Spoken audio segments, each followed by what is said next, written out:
Vendredi 28 juin, il est 8h17 très précisément en métropole et nous filons en Nouvelle-Calédonie, à Nouméa, retrouver là-bas Nadine Guapana. Bonjour Nadine, pour évoquer avec vous ce matin les accords de Matignon-Oudinot qui fêtent les 30 ans du fameux dispositif Cadre Avenir. C'est un programme de formation de cadres moyens et supérieurs assez exemplaire et dans l'objectif de rééquilibrage économique du pays, ça représente du monde. Ça représente beaucoup de monde.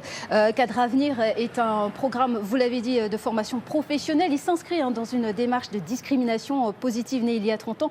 Il est issu d'une volonté politique écrite dans les accords de Matignon, vous l'avez rappelé, et de Nouméa. Le but est de permettre aux Kanaks tout d'abord et aux Calédoniens ensuite d'accéder à des fonctions de cadre dans tous les secteurs, privés et publics. Les bénéficiaires, sélectionnés sur dossier, gagnent ainsi en compétences en suivant des formations diplômantes en métropole et ce dispositif leur octroie donc une bourse.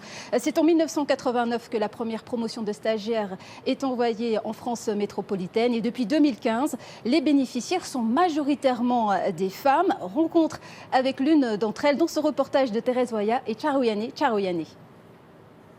Au greffe du tribunal de première instance de Nouméa, Sandrine Réoué termine ses 6 mois de stage. La semaine dernière, c'était une semaine comme les autres, sauf que la jeune femme sait qu'elle va devoir repartir en métropole pour son affectation. Sandrine Réoué est greffière et nous l'avons rencontrée 3 jours avant son départ. C'est un regret de ne pas pouvoir exercer tout de suite ici en Nouvelle-Calédonie.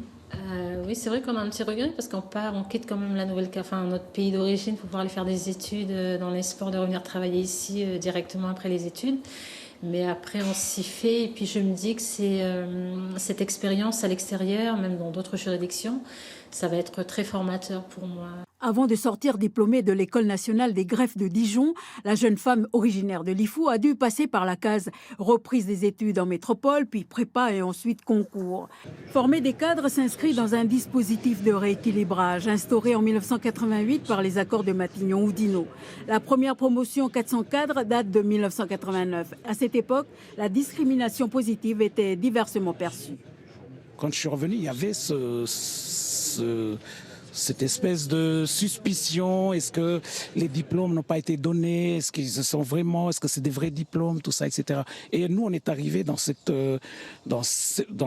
situation-là. Donc, il faut prouver. Il faut qu'on aille dans les entreprises, il faut qu'on prouve qu'effectivement, les diplômes, on ne les a pas eus parce que le gouvernement français veut bien nous donner le diplôme. Selon le groupement d'intérêt public Cadre Avenir, 1700 personnes ont suivi une formation entre 1989 et 2018.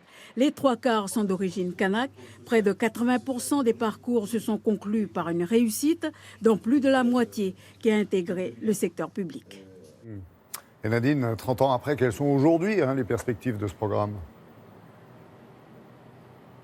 Alors, l'État et les autorités locales dressent tout d'abord un bilan positif. L'objectif de former 400 cadres en 10 ans a largement été atteint. En 30 ans, 1782 Calédoniens ont été formés, dont 71% sont d'origine kanak. Indépendance ou maintien dans la France, les Calédoniens devront se prononcer au cours des 2 prochains référendums prévus d'ici 2022. Or, Cadre Avenir est un dispositif financé à 90% par l'État et ce jusqu'en 2021. Il fera donc l'objet de négociations avec les élus en place, quel que soit l'avenir institutionnel de la Nouvelle-Calédonie. Et une petite dernière question, sourire avec vous Nadine. Oui. Ça doit vous amuser quand même, vous en Nouvelle-Calédonie, de nous voir, nous en métropole, nous débattre avec la canicule, vous qui avez l'habitude des températures élevées. Peut-être un petit conseil ?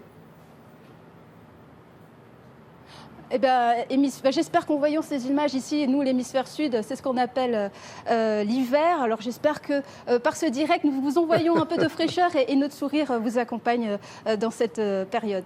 C'est vachement sympa. Merci Nadine. Vous n'oubliez pas de saluer toutes les équipes et de les remercier pour ce direct et de les saluer et de leur transmettre toute l'amitié de la métropole. À très bientôt. Merci encore.